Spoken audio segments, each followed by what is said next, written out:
nè dân vô đăng vậy vậy không lâu nâng sẽ rọc sẽ cái đây màu ná hay là vậy chẳng nâng cứ phục bút ông tra đăng thấy sầm tay prap màu nâng ngày dân canh để khơi làm xa này và thua đây vào ông sầm tay prap màu nâng ấy cứ chỉ ca sao tức ông mà rệt vì pro vậy vậy đây vào ông và ca sầm tay chưa bịa bứt hay miền phải giao miền phải giáo trong để ao dân tật tua squall sẽ cái đây bứt không lâu nâng đối tại vào ông sầm tay tha vậy để nơi không lâu nâng đôi ta sang kha ra parama tục hà chỉ đạo trắng đó nè ngày tu tư từng o nó về cái là lơ cái tê ho đó ông vật thầm đại thà sang kha từng lái chỉ tục đọc cày lên hay ông vật ca thầm đại vì tục nâng ta miền áp miền phải giao ấy đọc một bò sạt dương nè sẽ đạp ở cứ ao dương ta tu đăng thà sang kha từng lái chỉ tục đọc cày lên đó và đôi chỉ thật cái đau mình ao dương chập á mình ao dương thà ao dương đăng thật cái đau hơi dân từ chập ao là lẹ là lui tới nâng cái phong sầm tay máu với ban sầm rạch bị dao ấy đôi là nâng cái bờ là nâng lồng nguồn luôn này dân đó nâng này phong prap thả nâng cái đau gầy cái đau gầy phong ấy chẳng nhầm ông tay chạp ấy đó phong sầm tay ta cái đau men sầm tay ao chạp ấy đó dân là nguồn luôn dân ta nâng này phạt lố với miền chẳng ấy phân tế trong buôn nè để ban đăng thì môn máu đo tư phong sầm tay prap tới ớt từ chạp về bỏ nâng chạp tới ở đây thà cái đáy bây giờ ai đăng cái đáy phân đầu ai còn băng cái nông ca chạp nâng về ai thà chạp tới việc long rô chạp tới việc chếp pư chạp tới cái cháu bạc cam thay dân lui bỏ cái ấy chẳng tôi vì miền tô chắc là riêng chạp nâng ấy bỏ ăn sầm đánh prap công chạp bỏ nâng từ vì miền tô bỏ ấy cả đáy cái nông lột nâng ôi tại dân chạp rồi bỏ nâng trâu tại chỉ tốt đòi nẹ chạp nâng bằng tổng tưởng rút về tình sẽ nhà sang kha vì nhiên nâng cái này thầm đa chẳng về ạt miên chỉ ấy dâm rạp dương ấy và đôi là khla tàu nơi trong prey dân đồng rây ca trong prey ấy dân dân bên ta từ từ khla tàu cầm riêng khăm đồng rây chọn ấy nó bây giờ nơi tập tiền dân đông pin dân đó nè ngày thành thế dân đăng đã thấu trong prey nâng miền khla miền tàu miền đồng rây cầm chô lá trong prey nâng miền min đó cái đã khla min đấy nè ngày dân đăng chân dân ắt chô tới vì miền sài nâng dạng nào anh thua vào ông sầm đại prap nâng cứ cùng ao dân chạp ấy và ông phải chia thà ca đây dân mình chạp nó pro dân miền sụt thi chưa vào ông hay chầm ran bà nhá đăng bứt và cọt men hay cả lại nâng ấy chia tì pừng không phải thua nó cứ tròn để ban đăng tới về trời rồi luật chầm non tan là ha rồi luật về chia chia rồi cô nâng ấy chia tì pừng nó hay tì pừng cứ pre này tiền năng mà đòn tiền nên trong bạch tư na tiệt tệ vì sao chăng á là ngày không phải sa na nó sầm bạch pre này tiền toàn pe để ót chập năng mà đòn đó mình chập đôi ở đấy giờ mẹ năng ngày tại xã tại ban sẽ đặt nói bảo ông tầm đài nóคือថាធ្វើទុកក្នុងចិត្តរឿយទៅបញ្ញាមិនចាប់នឹងចម្រើនតាំងពីវិបស្សនាដល់អរិយមគ្គទៅណាអញ្ចឹងព្រះអង្គសម្ដែងពីសេចក្តីទុកហ្នឹងជាមេរៀនវាតេតួងដែលយើងកើតមកជាមនុស្សយើងអាចរៀនបានព្រោះទីពឹងវាត្រង់អរិយមគ្គវាមិនអាចថាជាហេតុផលស្អីដែលអត់មានអរិយមគ្គហើយព្រះពុទ្ធអង្គត្រូវទៅជួយមនុស្សទេវតាសត្វសពគ្រប់ទាំងអស់ឲ្យរួចផុតចាកទុក្ខវាអត់មានជាហេតុផលណាព្រះពុទ្ធអង្គក៏មានហេតុផលវាតេតួងនឹងបរមត្តធម៌ណាហ្នឹងហើយទោះជាប្រគុណរបស់ព្រះពុទ្ធអង្គក្រៃលែងយ៉ាងម៉េចក៏ដោយក៏ត្រូវតែតេតួងនឹងហេតុផលដែលมันអាចថាស្អីអស្ចារ្យទៅហើយអត់មានហេតុផលគឺវាមិនអាចទេវាត្រូវតែតេតួងដូចនិយាយពីអ្នកដែលលើកថាដល់ព្រះពុទ្ធអង្គទ្រង់អស្ចារ្យអញ្ចឹងមិនក៏ចាំបាច់ជួយអ្នកមានឧបនិស្ស័យអាហ្នឹងមកទី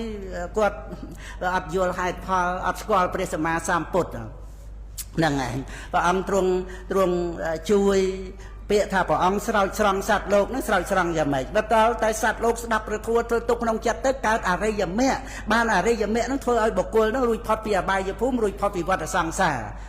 ហេតុផលត្រឹមត្រូវគឺអញ្ចឹងបើអត់មានអរិយមគ្គទេវាអត់អាចថារួចពីវត្តដាក់យ៉ាងម៉េចទៅបានទេវាអត់មានស្អីទៅកាត់វត្តដាក់អ្នកនឹងបានទេ ព្រះពុទ្ធអង្គ10ព្រះអង្គ100ព្រះអង្គ10000 100,000 1កោតព្រះពុទ្ធក៏ដោយវាអត់អាចទៅកាត់វត្តដាក់នរណាបានទេព្រះសម្មាសម្ពុទ្ធព្រះអង្គទ្រង់ប្រកាសសម្ដែងព្រះធម៌ហើយអ្នកនឹងឯងបានយល់ការពិតទៅបញ្ញាដែលយល់នឹងសម្រេចអរិយមគ្គទៅបានកាត់វត្តដាក់បុគ្គលនឹងឯងសច្ចធម៌គឺអញ្ចឹងមិនអាចព្រះសម្មាសម្ពុទ្ធខុសអំពីសច្ចធម៌ទេហ្នឹងហើយដែលយើងស្គាល់ព្រះសម្មាសម្ពុទ្ធទៅណារួចទៅយើងអត់ទៀមទាស្អីពីព្រះពុទ្ធទេត្រង់ដែលស្គាល់ណាអត់មានទៀមទាអីដតីក្រៅតែពីការដែលថាព្រះអង្គសម្ដែងធัวប្រាប់ប៉ុណ្ណឹងបានព្រះអង្គគឺថាព្រះគុណរបស់ព្រះអង្គរស់ទេវតាប្រអិនប្រព្រំណាមកប្រៀបនឹងព្រះអង្គអត់បានទៀតទេគ្រាន់តែព្រះអង្គប្រកាសប្រាប់សច្ចធម៌ប៉ុណ្ណឹងណាហ្នឹងហើយដែលព្រះអរិយបុគ្គលលោកបានទទួលប្រយោជន៍អំពីពធហ្នឹងទៅហ្នឹងហើយអត់មានទៀមទាស្អីពីព្រះពុទ្ធអង្គទៀតទេហ្នឹងហើយដែលស្គាល់ព្រះសម្មាសម្ពុទ្ធនោះហ្នឹងហើយអញ្ចឹងឲ្យពុទ្ធបរិស័ទយើងបានជ្រាបថារឿងធម្មតានៃជីវិតហ្នឹងព្រះអង្គសម្ដែងមកថាជាទុក្ខហ្នឹងហើយយ៉ាងម៉េចបើជីវិតជាទុក្ខអញ្ចឹងធ្វើឲ្យយើងសិក្សាពីសេចក្តីទុក្ខនឹងឯងកុំឲ្យយើងចិត្តទៅទៀមទាឲ្យជីវិតនឹងសុខស្រួលងាយគ្រប់បែបគ្រប់យ៉ាងអានឹងវាមានការប្រកាន់ថាជីវិតជាយើងហើយជីវិតជាយើងគឺរូបវេទនាសញ្ញាសង្ខារវិញ្ញាណហើយធ្វើម៉េចទិដ្ឋិនឹងជាធម្មជាតិមួយដែលថាទិដ្ឋិដែលបុគ្គលប្រកាន់ហើយវាអត់មានទិដ្ឋិណាដែលមិនចង្អៀតចង្អល់មិនក្តៅក្រហាយមិនវវឹកវាអត់មានពីព្រោះអានឹងវាជាតួទិដ្ឋិហ្នឹងវាជាលក្ខណៈរបស់ទិដ្ឋិហើយវាធ្វើឲ្យប្រព្រឹត្តទៅដោយការចាប់ប្រកាន់ទៅលើអ្វីៗដែលមិនទៀងទាត់ឬក៏ចាប់ទៅលើរបស់ក្តៅអញ្ចឹងឲ្យថាវាស្រួលយ៉ាងម៉េចលក្ខណៈរបស់ទិដ្ឋិហ្នឹងតែថារបស់នឹងវាឆ្លងមេរោគហើយទៅចាប់បើថាវាក្តៅហើយទៅចាប់វាធ្ងន់ហើយទៅលីទៅសែងហ្នឹងហើយគេថាតួទិដ្ឋិហ្នឹងវាចាប់អញ្ចឹងវាលីវាសែងវាប្រកែប្រកាន់អញ្ចឹងហ្នឹងគឺសភាពដែលថាយើងប្រកាន់ទៅលើជីវិតរូបវេទនាសញ្ញាសង្ខារវិញ្ញាណអាសេចក្តីប្រកាន់ថាយើងក្រៅព្រឹកឡើងគឺយើងនៅក្នុងโลกហ្នឹងដំណើរទៅព្រះនិព្វានមានណាប៉ុន្តែបើយើងនៅទៅខ្វល់ថាមានយើងណាយើងឃើញយើងឮយើងដឹងរឿងអីនៅស្រុកអីណាយើងប្រុសយើងស្រីហ្នឹងណាអាហ្នឹងគឺថាតំអក់នៅហ្នឹងហើយដោយសារអត់មានសតិប្បដ្ឋានណាហ្នឹងហើយហើយដល់តែយើងសិក្សាពធទៅព្រះអង្គសម្ដែងជីវិតហ្នឹងមានតែក្តីលំបាកហ្នឹងហើយពធសម្ដែងមកអញ្ចឹងដូចថាសង្ខារាបរមាទុក្ខាសង្ខារហ្នឹងគឺដំណើររបស់ជីវិតហ្នឹងហើយកិច្ឆោមនុស្សបដិលេភោកិច្ឆាំងមច្ចាអ្នកជីវិតាំងមច្ឆាអ្នកហ្នឹងគឺមនុស្សហ្នឹងនិយាយត្រឹមតែមនុស្សហ្នឹងមានជីវិតរស់នៅលំបាកតាក់ទងនឹងកសិកម្មពាណិជ្ជកម្មហ្នឹងព្រះកថាលោកបញ្យល់ក្នុងពុទ្ធវគ្គគេថាធម្មវត្តកិច្ឆោមនុស្សបដិលេភោកិច្ឆាំងមច្ចាអ្នកជីវិតាំងហ្នឹងហើយយើងគិតថាឲ្យជីវិតនឹងវាមានការងាយស្រួលអីយ៉ាងម៉េចដល់ទៅយើងដឹងអញ្ចឹងទៅយើងមិនចេះតែទៀមទារឿងងាយស្រួលសុខស្រួលនៅក្នុងជីវិតនឹងទេហ្នឹងហើយដល់ទៅយើងមិនទៀមទាយើងវាស្ងប់រងាប់ប៉ុន្តែមិនមែនយើងអត់ទីពឹងទេណាវាយើងស្ដាប់ព្រះធម៌ទៅយើងដឹងទីពឹងត្រង់ការដែលមិនចាប់ប្រកាន់ជីវិតដែលជាឧបាទានខណ្ឌហ្នឹងជាទុកមែនប៉ុន្តែយើងមិនចាប់ប្រកាន់ហើយការមិនចាប់ប្រកាន់អីនេះទេដែលជាទីពឹងរបស់យើងអញ្ចឹងយើងមានទៀមទាឲ្យជីវិតនឹងចិត្តតែសុខស្រួលទៅធ្វើអីបើសេចក្តីសុខរបស់យើងដោយឡែកផ្សេងអំពីការចាប់ប្រកាន់ជីវិតហ្នឹងណាហ្នឹងហើយយើងមានទីពឹងដោយឡែកផ្សេងយើងអត់ទៀមទាឲ្យជីវិតហ្នឹងសនុកសុខស្រួលអីទេប៉ុន្តែយើងកើតមកជាមនុស្សហ្នឹងយើងអាចប្រើបានប្រើជីវិតហ្នឹងឲ្យរៀនបត្រៃបេដកឲ្យសិក្សាយល់ពុទ្ធរិកាហ្នឹងបានតែជីវិតគឺព្រះអង្គសម្ដែងដោយពាក្យគ្រាន់តែថាចិញ្ចឹមជីវិតគឺណាយើងមើលតែពាក្យចិញ្ចឹមជីវិតហ្នឹងវានៅក្នុងអាជីវកម្មហ្នឹងហើយកិច្ចការងារដែលត្រូវធ្វើដើម្បីស្ងួនគ្រងរក្សាឲ្យជីវិតហ្នឹងតទៅហ្នឹងហើយការដែលត្រូវចិញ្ចឹមជីវិតហ្នឹងវាត្រូវមានសេចក្តីទុក្ខលំបាកទៅតាមការដែលចិញ្ចឹមជីវិតហ្នឹងហើយពាក្យថាជីវិតិន្ទ្រីអង្គធัวរបស់ជាតិជារាមរណៈហើយឲ្យជីវិតនឹងជាសុខយ៉ាងម៉េចបើជីវិតិន្ទ្រីនោះអង្គធัวរបស់ជាតិជារាមរណៈ ก็นะជាតិជារាមរណៈហ្នឹងអង្គធัวគឺជីវិតន្ត្រីក៏ណាឲ្យជីវិតហ្នឹងស្រួលយ៉ាងម៉េចហ្នឹងហើយហើយនៅក្នុងរឿងជីវិតហ្នឹងយើងសិក្សាមើលទៅយើងឃើញសភាពនៃជីវិតដែលព្រះពុទ្ធអង្គទ្រង់សម្ដែងគ្រាន់តែដូចជារឿងចុតិចិត្តណាអាហ្នឹងក៏ជាការអស់ជីវិតក្តីស្លាប់នឹងហើយឲ្យជីវិតដែលកើតមកហើយកុំឲ្យមានចុតិកុំឲ្យមានស្លាប់យ៉ាងម៉េចហ្នឹងហើយអកុសលវិបាកមិនមែនមានតែកុសលវិបាកទេអាស្រ័យមានជាតិណាដូចព្រះពុទ្ធអង្គសម្ដែងចំពោះព្រះអង្គលីមេលអញ្ចឹងបាបដែលអ្នកបានធ្វើត្រូវឆេះក្នុងនរក100,000 ឆ្នាំនរកប៉ុន្តែអ្នកទទួលតែក្នុងជាតិនឹងព្រោះជាព្រះអរហន្តណាហើយនឹងយើងមើលដោយតែមានជាតិវាបើកឱកាសដល់វិបាករបស់កម្មហើយអានឹងរឿងជីវិតដល់យើងស្ដាប់មើលសពគ្រប់ដោយទូទៅសភាពនៃជីវិតហ្នឹងគឺ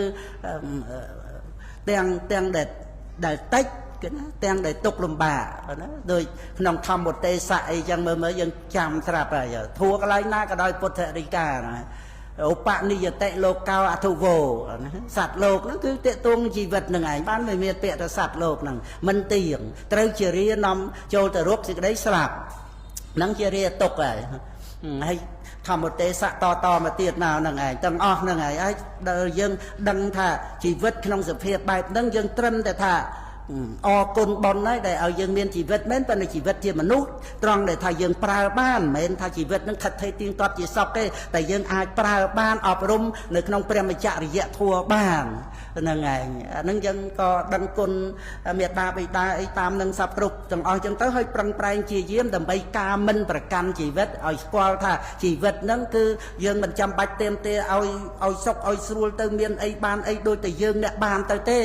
ហ្នឹងឯងគឺថាវាត្រឹមតែវេទនាសោយអារម្មណ៍វិញ្ញាណដឹងអារម្មណ៍តែប៉ុណ្្នឹងទេប៉ុន្តែសំខាន់គឺយើងអាចប្រើជីវិតហ្នឹងអប់រំនៅក្នុងសតិប្បដ្ឋានវិបស្សនានេះបានហ្នឹងឯងសម្រាប់លទ្ធផលគឺការដែលមិនចាប់ប្រកាន់ជីវិតនឹងឯងរូបវេទនាសញ្ញាសង្ខារវិញ្ញាណហ្នឹងដែលយើងប្រើជីវិតបានក្នុងអត្តភាពហ្នឹងឲ្យយើងទៅទៀមទាថាឲ្យជីវិតនឹងសនុកសុខស្រួលអត់បានទេបើជីវិតនឹងវាស្រួលចាំបាច់ព្រះពុទ្ធអង្គត្រាស់ដឹងមកធ្វើអីព្រោះរឿងដែលមានជីវិតហ្នឹងមិនចាំបាច់ព្រះពុទ្ធត្រាស់ហើយណាវាមានអញ្ចឹងទាំងសម្រាប់ឈានទៅកាន់ព្រហ្មលោកទៀតក៏មិនចាំបាច់ព្រះពុទ្ធអង្គបានត្រាស់ដែរប៉ុន្តែទៅកាន់ព្រហ្មលោកក៏នៅតែអត់ទីពឹងអញ្ចឹងដូច្នេះយើងត្រូវឃើញថាព្រះពុទ្ធអង្គត្រាស់ដឹងមកនោះគឺដើម្បីឲ្យសត្វលោករួចពីជីវិតហ្នឹងណាដែលថាជីវិតហ្នឹងវាជាប្រវត្តិសីស័កជាក្បាលនៃវដ្តសង្សារជីវិតន្ត្រីហ្នឹងឯងចឹងហៅថាប្រវត្តិសីស័កហ្នឹងហើយដូច្នេះដល់យើងយល់ដឹងចឹងទៅយើងអត់មានទៀមទាថាជីវិតនឹងជាយើងឲ្យបានអីសពគ្រប់ទេត្រឹមតែថាបាននៅរស់មួយថ្ងៃយើងប្រើប្រាស់បានតែប៉ុណ្្នឹងបានហើយយើងអត់មានគិតថាទៀមទាឲ្យជីវិតសនុកសុខស្រួលដូចយើងបានសុខបានស្រួលអីទេទីពឹងរបស់យើងគឺការមិនចាប់ប្រកាន់ជីវិតដែលយើងស្គាល់ជីវិតតាមសេចក្តីពិតអីនេះទេដែលជាទីពឹងរបស់យើងហ្នឹងមិនមែនត្រង់ជីវិតសនុកសុខស្រួលទេវាមិនអាចសនុកសុខស្រួលទៅបានទេព្រោះជាសង្ខារធម៌ហ្នឹងឯងពុទ្ធបរិស័ទយើងមានការចេះដឹងក្នុងពុទ្ធសាសនាទាំងសូមអនុមោទនា